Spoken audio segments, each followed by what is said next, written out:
folks, how's it going? Cam's here. Welcome to another episode of Diary of a Guitar Teacher. It's been a great couple of weeks. It's been, in fact, even better than great. It's been absolutely wonderful.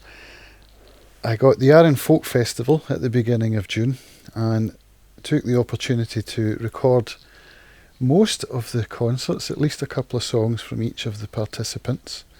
And I got an interview for my Acoustic Guitar I.O. podcast with Jen Butterworth, which launched my season 2, I guess, because I hadn't published since December of 2018. So it was great to launch with such a great guest, and the music was fantastic. It's getting to see these girls from Glasgow, Jen Butterworth and Laura Beth Salter. It's absolutely brilliant, and we had a good chat about the music scene in Glasgow and what it's all about. Now, Jen teaches at the Conservatoire, at the RCS, Royal Conservatoire of Scotland, and on the very day that she was playing the concert and we did the interview, we got news that my daughter had just been accepted to the juniors at the RCS, which was just, I can't even find the words for it. She's been accepted to play French horn and tune percussion, and will be starting end of August, I think it begins, and she'll be travelling over to the mainland every Saturday to attend. It's quite a big commitment, but we're so excited. Anyway, after that we had the World Gin Day Festival. I think it was the first one of its kind, and I got to play with my bluegrass pals as the Saggies, so it was kind of a reunion. We used to play as the Saggy Bottom Boys, kind of got rebranded into the Saggies, and we did a really fun gig in a marquee in the rain, and it was a whole lot of fun. Then there was the RMMG gathering down in the Cotswolds, which is an annual gathering that I go down to of guitar nerds and guitar players and luthiers, guitar makers, and I had a wonderful time there. Recorded a lot of content, so look out for that coming on the Acoustic Guitar I.O. channel.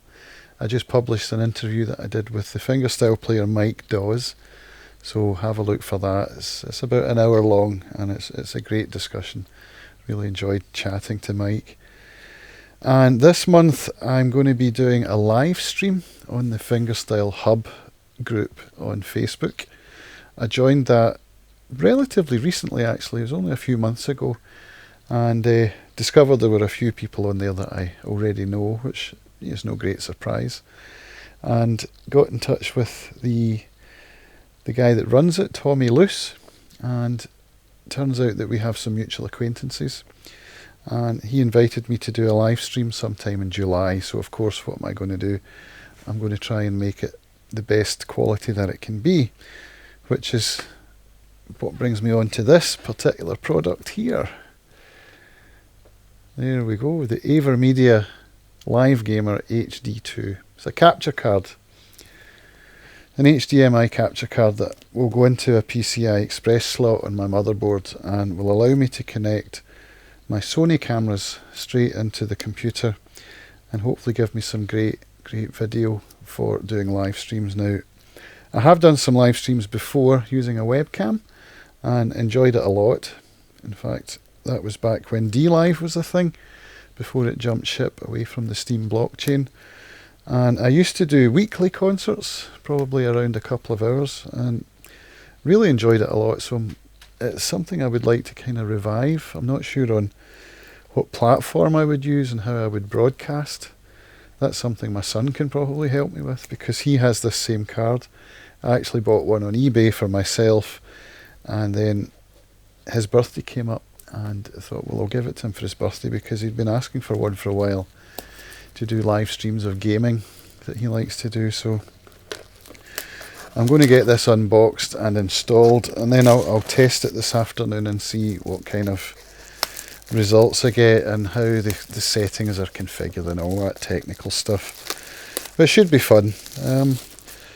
I do have a lot more video content to get through from the RMMG gathering, and I would also like to come up with a better strategy for my own practice regime, because at the moment most of my free time and technical time has been taken up with figuring out stuff like this, camera equipment, editing, publishing, social media and all that stuff.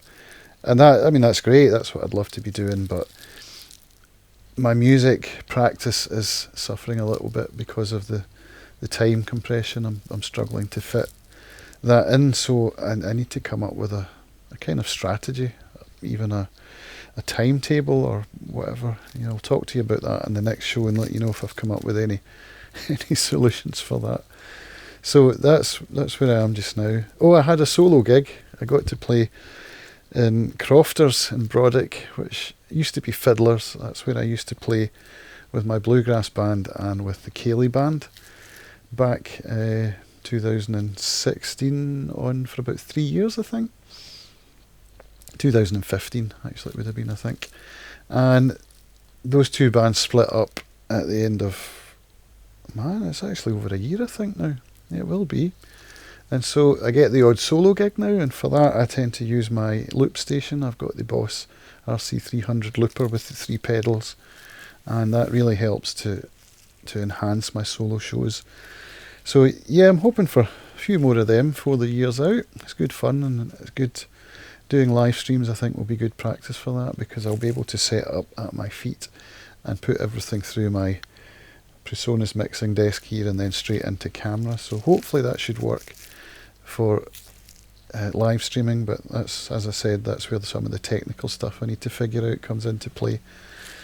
So look out for that soon. I'll definitely publish some links and let you see when I'm going to be doing any live streams, whether that be on Facebook or YouTube, I'm not sure, or Twitch, I don't really know.